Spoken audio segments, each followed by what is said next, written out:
Now, The Hunt Palmer Show. Yes! I feel like I've been waiting for this my entire life. You're listening to The Hunt Palmer Show on 104.5 ESPN, Baton Rouge. Jolly good fun. Jolly good. Locking down the middle of the day. America's favorite daytime fun show. Live from the Mercedes-Benz of Baton Rouge studio. This is Hunt Palmer.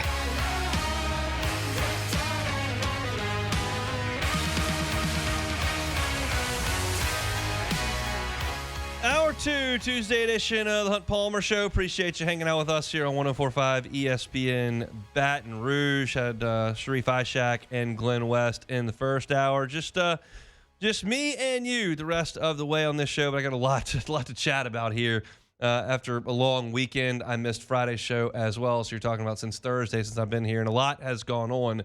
Talked a lot of LSU baseball in that hour. And now I want to talk about moving forward with LSU baseball, specifically the draw that LSU got. And it's a really good one. I don't know how else to say this. That doesn't assure you at all that you're going to make it through the regional. But by most accounts, LSU got the worst 4 seed in the draw. The RPI would suggest that's the case. And one of the very weaker 3rd seeds. DBU has got some guys that can hit the ball out of the ballpark. They've got some pitchers with some stuff. They've got a postseason pedigree. Their coach has been there 13 or 14 years. But, would I rather play DBU or Florida? I'd probably rather play DBU. It's a good draw that starts with Little Rock. And you're looking at a Little Rock team that began a losing streak on April the 19th, and it piled up 1, 2, 3, 4, 5, 6, 7, 8, 9, 10, 11, 12, 13, 14 out of 15 games they had lost going into the conference tournament.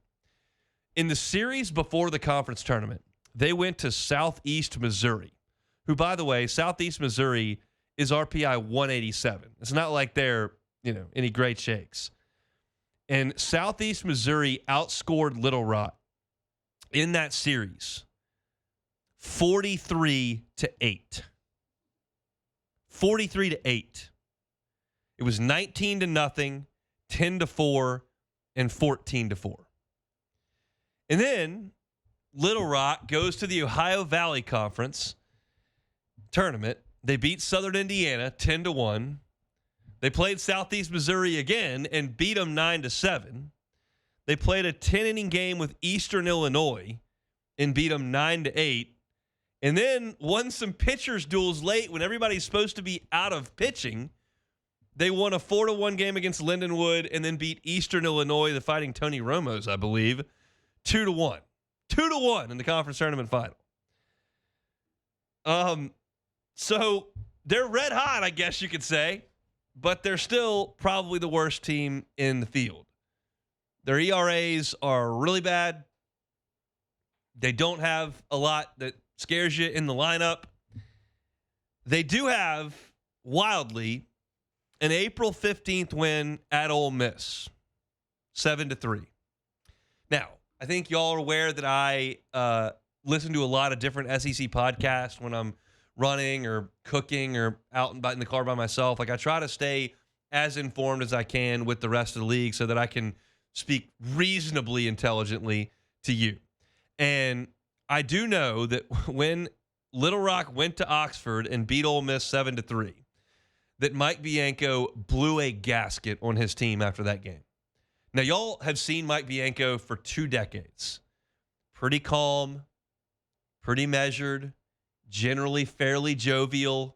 Like, yeah, there have been times the last 2 years where they had bad teams where he was a little frustrated. But, he doesn't have a fuse like Tony Vitello who's just going to go nuts. He went nuts after Ole Miss lost to this team. So, take that for what you will. But Little Rock is not good. I'll get more deep into them as the week goes on. Little Rock is a bad team.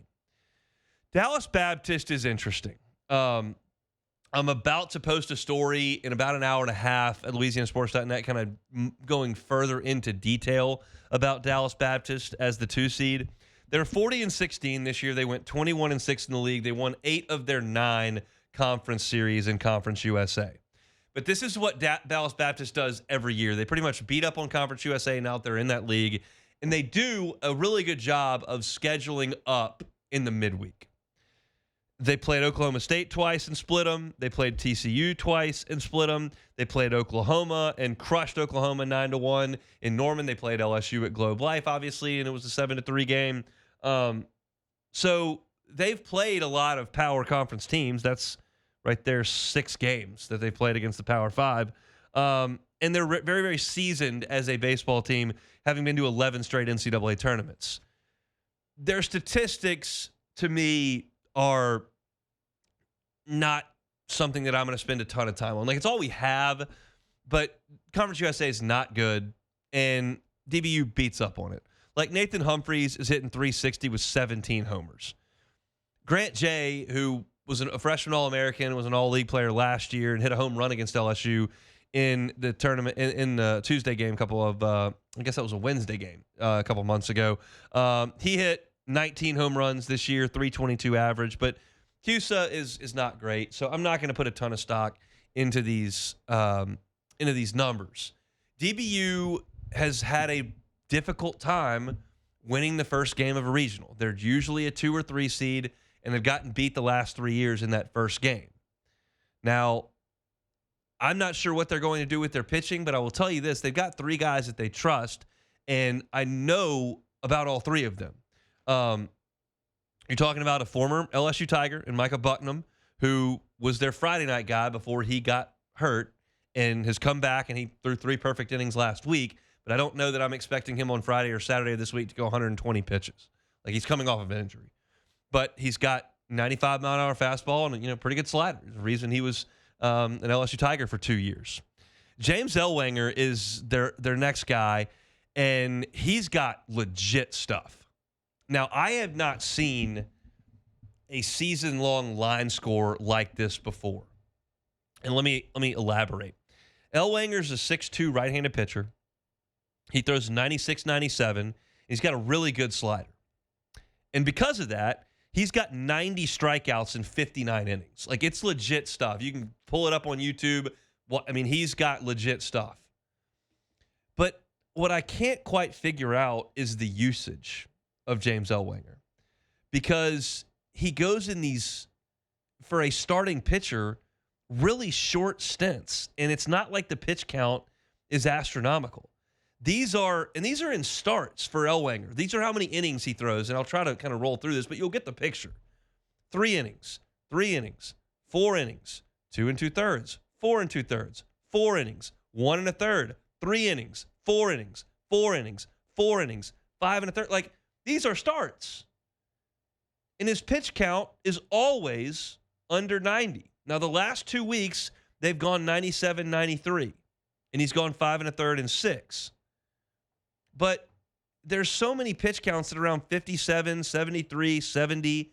And I'm not sure why they've handled him like that. I didn't see any injury history. He hadn't missed a start. But he usually only throws like 4 innings, and he strikes out a lot of guys. 4 innings, 9 strikeouts. 4 innings, 7 strikeouts. 4 innings, 9 strikeouts. 6 innings, 8 strikeouts. 3 innings, 6 strikeouts. 4 2/3, 5 strikeouts. So that's weird. I'll get into that as the week progresses, and especially when we find out what Dallas Baptist's plans are. But Bucknam and Ellwanger, from a velocity perspective, have mid-90s fastballs. The third starter for Dallas Baptist started the game against LSU. His name's Ryan Borberg. He was their starter at Globe Life. And what it appears they did is they lined Borberg up to start their midweek games when they were playing the big boys. So their first midweek was against UT Rio Grande Valley. It was actually a very good team this year, but he started that game. Then he started against LSU on a Wednesday, started against Oklahoma in the next midweek, Oklahoma State in the next midweek, and TCU in the next midweek. So 4 consecutive weeks, Borberg started LSU, Oklahoma, Oklahoma State, TCU. They did that on purpose. He's one of their dudes. They knew he was going to be a weekend starter, and by the middle of April, They had transitioned him off the midweek when all those games were gone, and they put him in their weekend rotation. In those games against LSU, Oklahoma, Oklahoma State, and TCU, he was pretty good. Against LSU, 4 innings, 4 hits, 1 earned run. He walked Curiel to open the game, and Jones ripped a double in the gap. And that was LSU got a run in the first inning, and that was all they got off of him in 4 innings. Against Oklahoma, he threw 5 shutout with 7 strikeouts. Against Oklahoma State, he got hit 3 2/3, 7 hits, 5 earned runs, 3 walks, 3 strikeouts. And then against TCU, not great, 4 2/3, 4 hits, 4 earned runs, 3 strikeouts, 1 walk. His stuff is not great. His stuff is pretty average. And I would suggest the likely scenario here is that LSU gets one of these guys, because I think that they're going to probably have to throw Bucknam or Ellwanger against Rhode Island. Rhode Island is a good offensive team relative to their league. They're a bad team relative to the 11 weeks LSU just played, but Dallas Baptist can't just throw their Conference USA bullpen at Rhode Island like they'll get hit in that stadium this time of year. So I think they're going to have to use one of those guys, and then LSU will go up there and see what they can do on Saturday night if you can beat Little Rock and Dallas Baptist emerges. And I think you'll see one of those guys right there, whether it's the veteran Borberg or one of the guys with the stuff, Bucknam or Ellwanger. It's going to be it's an interesting team to look at because of the schedule they've played, but it's the same type of thing we've seen from DBU every single year, where they dominate the conference and they play a lot of games that are high level in the midweek, but they stack their pitching for those games in the midweek. They use Borberg in those games before they get him into the weekend rotation. LSU threw Connor Ware in that game, and he was really good, but he'd become kind of an afterthought on this pitching staff. And Rhode Island is a team that's very offensive and does not pitch it worth a flip.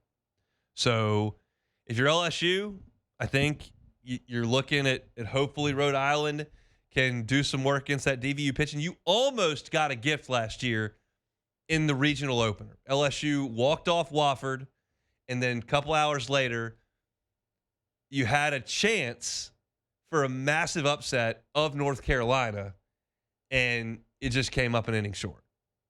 I was watching that game, and Long Island has got it. Like they hit the home run in the 8th. They just need 3 outs, and they gag it away. But if Rhode Island can beat DBU, I would find it very, very difficult to see Rhode Island coming into the box on a Saturday night with either Anderson or Ryanson on the mound and winning that game. And then once you get to Sunday and Monday, these type of schools are going to run out of pitching. Just, it is what it is. You can build pitching depth at Tennessee or at Florida or at Arkansas or at Texas. It's hard to build pitching depth at Rhode Island and Dallas Baptist. So, as y'all are aware, the cleanest roadmap is to win your first 2 and then figure it out on Sunday. I think that's where LSU is in this regional for sure. There's not a first-round ace that you're terrified of in this thing. There's not a Travis Bazzana from Oregon State who came in here. It was eventually number 1 pick in the draft 2 years ago. So I feel like it's about as good a draw as you could have imagined for LSU. You got to beat somebody when you get to NCAA tournament play. This is about as favorable as it gets. You better hit the ball better than you did in Hoover if you want to advance, though, because that dog will not hunt. So we'll see. We got a lot more baseball to talk about. Greg Sankey said something very interesting today about scheduling in the college football playoff. I'll give my comment on it next. The Hunt Palmer Show. This is the Hunt Palmer Show on 104.5 ESPN, Baton Rouge.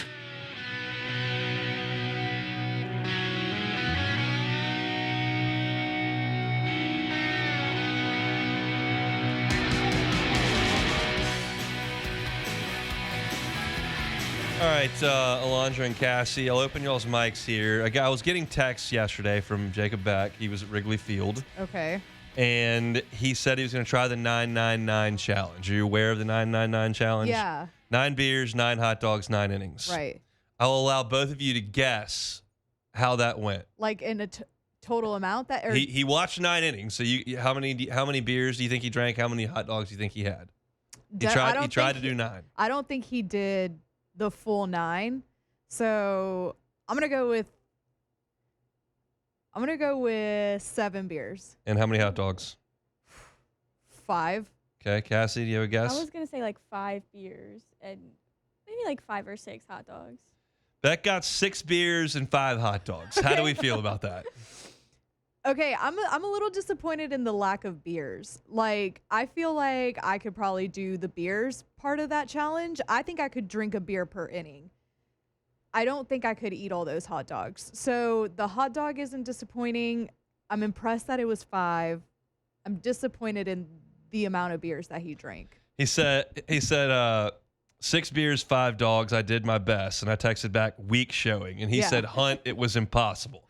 Can't be impossible. It's Somebody's not done impossible, it. yeah. So I'm giving him no credit for that. That's a failing grade for Jacob Beck 999 challenge. We'll discuss that when he returns. It is a weak showing, and I agree with you. All right.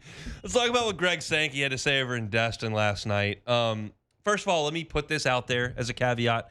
I understand Greg Sankey's job. He's not there to be objective. He's there to speak and stump for his conference. Let's put that right out there up front. I understand the job. I know what lobbying's about. Like, I get it. You've got a group to support. You're in charge of promoting your brand and your deal. Great. But sometimes you say things, and while rooted in truth, you're going to get a little bit of flack for it. And that was the case yesterday. They were talking about playoff seeding and getting teams into the college football playoff. And Sankey said it's clear that not losing becomes in many ways more important than beating the University of Georgia, which 2 of our teams that were left out did. So he's obviously talking about Alabama and Ole Miss, who were left out of the playoff, but beat Georgia. And I am all for giving some credit for quality losses if we want to do that. I like it. We've never done it. We didn't do it in the BCS. We did the opposite. We didn't do it in the 4-team playoff. And I don't think we're going to do it moving forward. If you lose more games, you're usually going to be out. That's the way it was earlier. That's the way it is later. And so it's a benefit to you to schedule poorly and run the table like Indiana did. But what you can't say is that it's clear that not losing becomes more important than beating the University of Georgia, which Ole Miss and Bama did. You also have to continue that train of thought and go, yeah, and Ole Miss also lost to Kentucky, who was 1-7 in the league. And Bama also lost to Vanderbilt. And they also lost to Oklahoma, who had a terrible season and didn't make a bowl game. So you don't just get to, we beat Georgia. Look how good we are. We're in. That's not how it's going to work. There does have to be punishment for losing to terrible teams. I would like to reward big time wins. I would be fine with kind of dismissing losses to really good teams. I'm not going to kick Georgia for losing in Oxford and Tuscaloosa. Those are hard places to win. They got in. You can't lose to Kentucky. You can't lose to Kentucky. Nobody else lost to Kentucky. Literally. Everybody else in the league beat Kentucky that was on their schedule. So I think there needs to be a little bit more calculated way to say this than the way that Greg Sankey did, because now you're just welcoming ridicule. And immediately a column on CBS Sports pops up that's like, hey, man, this is not a very smart thing to say. And again, like abundantly clear, I know Sankey's not there to be objective. Sankey is there to promote and pump up his schools. That's the job. He's not trying to be exactly right. But I think that we don't need to try to include Ole Miss into the playoff field here when you lost to Kentucky on your home field and then went to a 6-win Florida team and couldn't win in the swamp. I know Florida was playing better late, but we can't give a lot of credit for that. The teams that play in the SEC have a significantly more difficult schedule than the teams in the ACC or the Big 12 whose champions were given preferential treatment. But when you've got teams that choke the way Alabama and Ole Miss did, and I don't know another way to say it other than choking, when you can't beat Kentucky on your home field with the most talented team that you've fielded since the 50s, relatively speaking.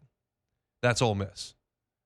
When you're Bama and you've got a bunch of 4- and 5-star athletes and you can't tackle Diego Pavia in Nashville, you're out. Oklahoma quit playing offense last year, couldn't do anything, and Alabama couldn't go there and beat them. So, look, awesome for beating Georgia. I know the schedule's tough, but if you want to talk about a 3-loss team, say Georgia last year would have lost in Tuscaloosa, in Austin, and in Oxford. Now, that would have limited their quality wins, but that's the 3 toughest losses in the country. So we can talk about including them if you want to. We can talk about how they deserve to be in over a 1 or 2 loss Indiana team. But when you start tossing in the losses to the bad teams, because let me tell you, if Indiana would have lost to Purdue, if Indiana would have lost to Rutgers, we wouldn't be dismissing that. And basically, Ole Miss lost to Rutgers. Kentucky was Rutgers. So we got to be honest about things. I don't like the teams in the SEC, but I understand that they've got a very, very difficult gauntlet to run. And I'll be willing to sit here and try to play objectively and say, okay, let's look at these resumes and let's see who really deserves to be in. And y'all know me ranting and raving about Boise State being in the damn tournament, ranting and raving about having to watch Indiana play football and giving Arizona State a bye. Y'all heard me rant and rave about all that. Like, you know where I stand on that. But I can't come to bat for Ole Miss. Not when Barry and Brown's running all over the field on you. I can't go to bat for Alabama. I don't really want to, but I can't. Greg Sankey has to. That's why they pay him a lot of money. But I thought what he said last night was just a little bit off the mark. I'm reading this column on CBS Sports and said that Vanderbilt and Oklahoma win a combined 3-11 in SEC games not against Alabama. 3-11. So that's tough. I mean, you want to talk about South Carolina? They're tough losses. I can get on board with they're playing well and they went and beat Clemson, and we can talk about that. But you got to take care of your business against the teams that are really bad, and you just didn't see that with those two teams. So just a little look there at some SEC football. Jay Kester is over at the SEC spring meetings in Destin. I'm sure he's working exceptionally hard over there, and he'll have some sound for us on our station as we move forward this week. Maybe run Jake down one day, kind of get some thoughts from him over there in Destin while he is there. So there's a little bit of football there on this Tuesday. We'll step aside. 30 minutes left to go here on Tuesday edition of the Hunt Palmer Show. The Hunt Palmer Show. Highland Insurance Group, HighlandIG.com is that website. Look, it is officially hurricane season. We're here. It's the end of May. That means from now through October, storms are a possibility. The time to look at your property policy is not after the storm blows through. It's not, oh, there's a storm in the Gulf. Well, they're going to put a moratorium on new coverage. You're stuck at that point. You need to do it now. And if you don't know how your buildings got valuated, if you don't know what your current insurance penalties are, you don't know if you've got a wind and hail deductible or a named storm deductible, you just took the cheapest one, just get a set of eyes on that. You need to make sure your business interruption limits are properly written. The Highland Insurance Group can do all of that for you. Give them a call. Check them out online, HighlandIG.com. Say, look, I've got this property policy. Just want to make sure everything's on the up and up. They will look at it for free for you. They will take a look for free. And if they feel like they've got a better marketplace for you, they'll make it happen. It's Highland Insurance Group.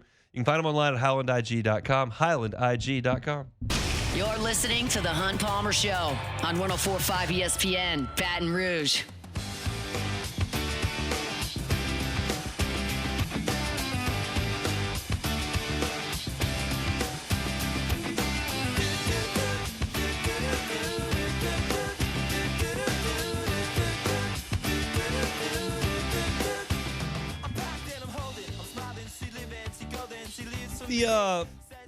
general consensus, I listened to the D1 baseball guys on Monday afternoon. I listened to the Baseball America guys on Monday afternoon. The general consensus was that the selection committee did a really nice job as far as the seeding goes. And I would tend to agree with that. I have less concern, and this is probably the wrong way to think about it, but I have less concern about the UConn, Xavier, Kentucky thing, which is the last team in, and more concern generally about the hosting. That's probably the wrong way to think about it, because at least the teams that don't host are in the field. The teams that don't get in the field, like, they're literally done. But you played yourself to that point. And so if Kentucky would have been left out, I wouldn't have thought twice about it.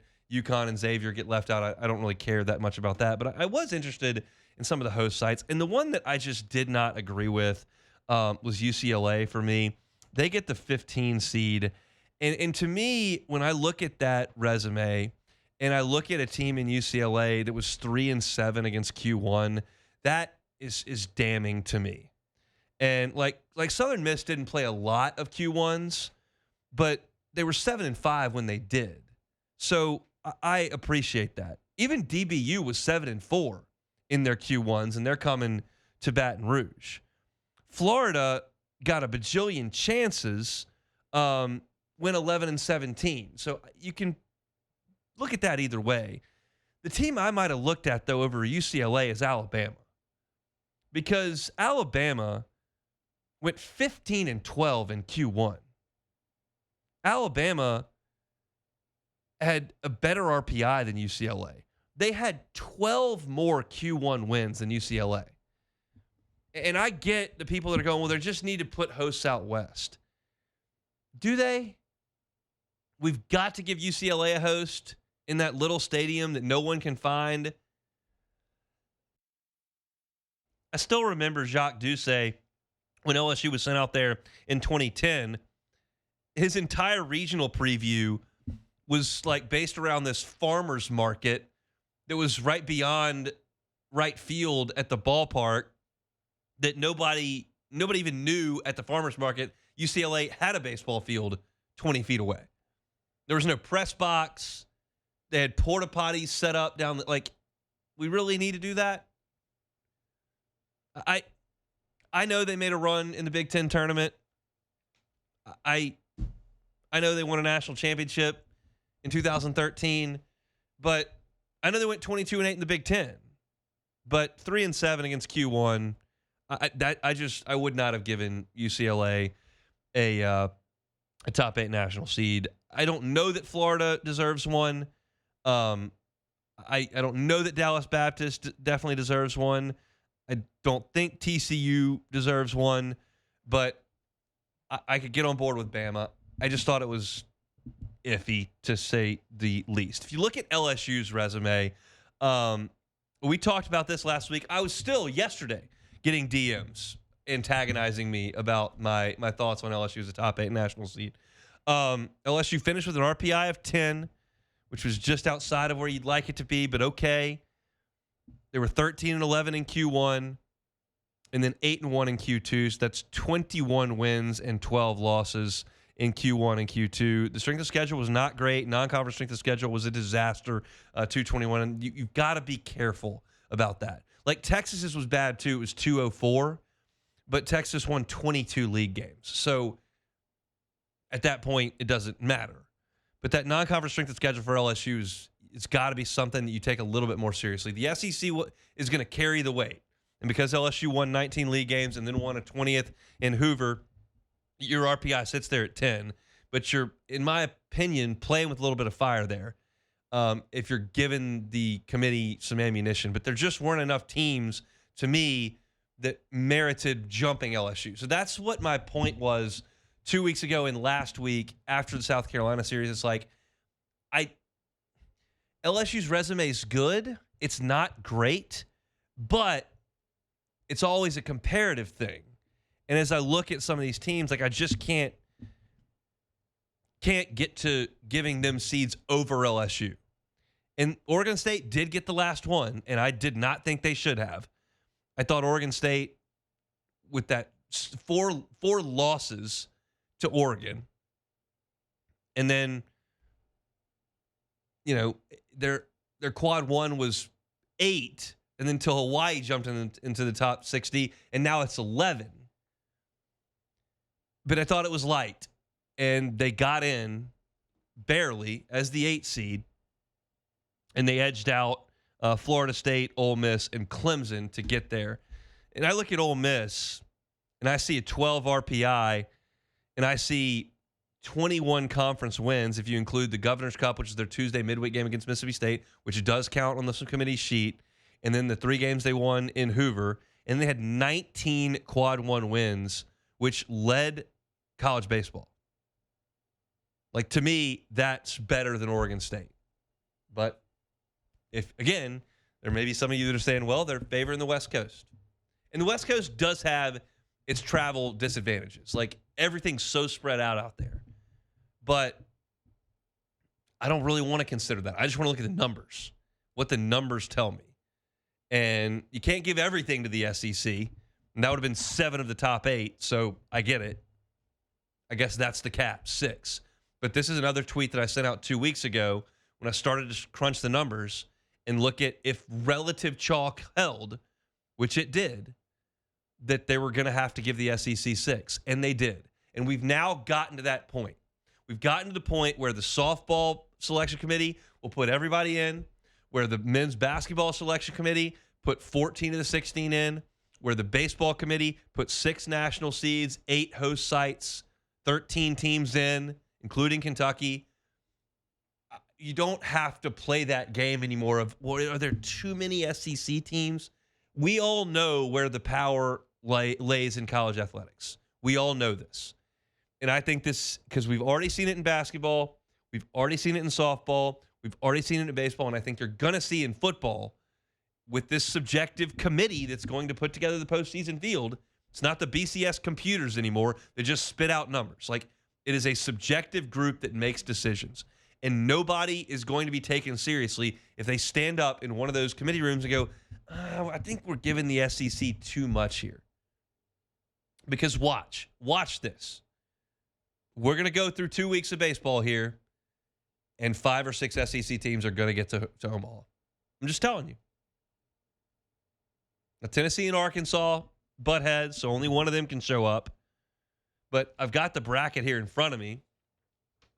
And LSU is in a pod that does include Kentucky. I mentioned Tennessee and Arkansas. You've got Auburn and Florida in a pod. Oklahoma is clean. They could get out without facing an SEC team. Mississippi State is clean. They could get out without facing an SEC team. And then Vanderbilt and Alabama are in the same pod. So your possibility is 1, 2, 3, 4, 5, 6, 7, 8. 8 are available. And that's obviously they split them all.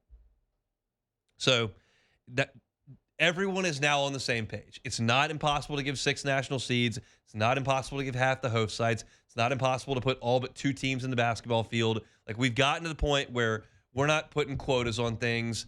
I thought LSU got jobbed in 2011. I will never forget it because they just came up there and basically said, we just thought LSU, we thought that they got some wins against the worst teams in the league. So we basically, let's give somebody else a shot. St. John's, you go get them.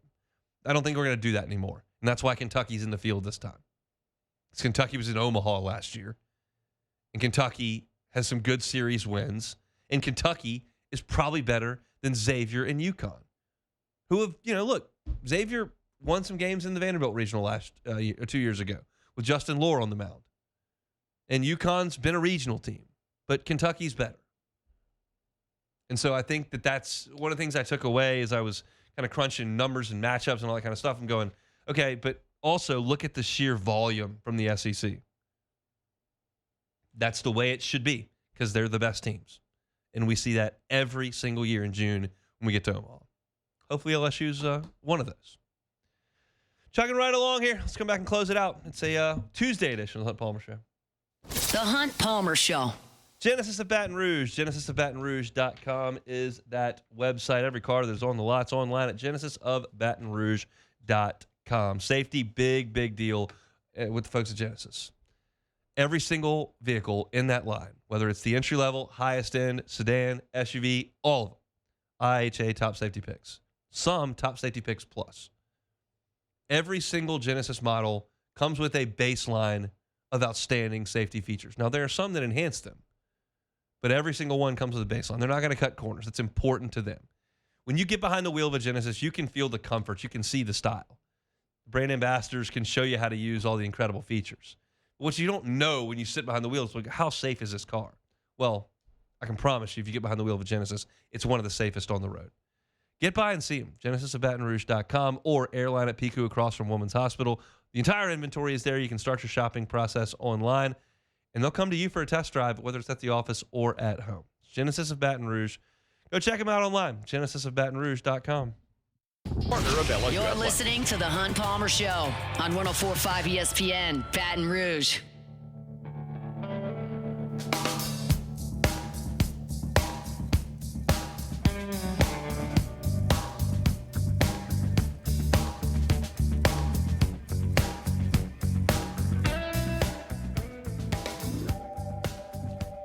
All right, wrapping things up here, Tuesday edition of the Hunt Palmer Show.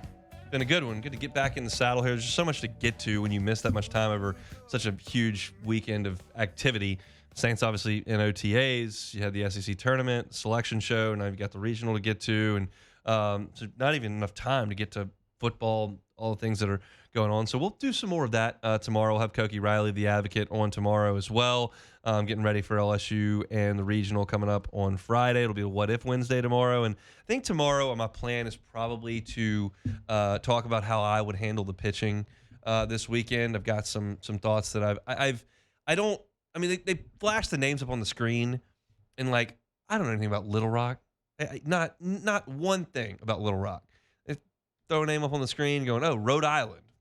Lamar Odom went there. That's about all I can help you with. Like, I don't know anything about Rhode Island. And then DBU, you know what the program's been like. I know who the coach is, and certainly LSU played them on a Wednesday earlier, so you have a little familiarity there. But it's like, that happens, and I'm in the exact same boat that you all are. Like, well, I don't know anything about them. So I've spent a lot of time yesterday, all my time this morning, and then we'll do some more tonight, diving into these teams, kind of looking at how I think LSU should handle things and get a sense for what these teams are. I feel like I talked about it briefly in the first segment, a second segment that I did today. But I'm formulating a plan of how I think I would like things to go, and then what I think Jay Johnson will do. The Skeens thing's going to get brought up a lot, and I get that. But I think that this is a different situation. You had one guy that was head and shoulders above everyone at that point. You don't have that this time around. So I think that it could be handled a little bit differently, but I'll talk about that on tomorrow's show. Looking forward to doing that. LSU this week, they came back from Hoover on Sunday, right? Yeah, they came back on Sunday. Were able to put their feet up a little bit. Got some light work in on Monday. Good practice on Tuesday. They'll get a good practice again on Wednesday. Thursday, you do the mandated NCAA practice schedule where everybody gets like 80 or 90 minutes back to back on the field, and then you move out of there. And LSU had the opportunity to pick whether they wanted to play at 2 or, well, play the early game or the late game. They don't have the time set. TV dictates that. But in the bid that you put in for your regional, you select whether you want to play in the afternoon or in the evening. And for a long time, most home teams played the night game so their fans could come on a Friday. LSU just played the early game because the fans were going to come no matter what.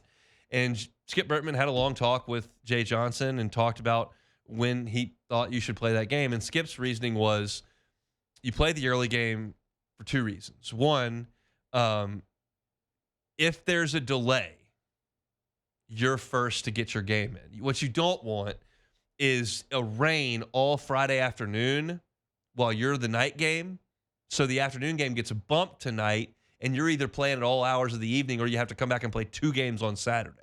You want to get priority to get your game finished first, and you can rest. That's the other piece to this. You play, you get off your feet. Maybe the other teams play until 11 o'clock at night, and then somebody's got to come back and play immediately in the afternoon on Saturday.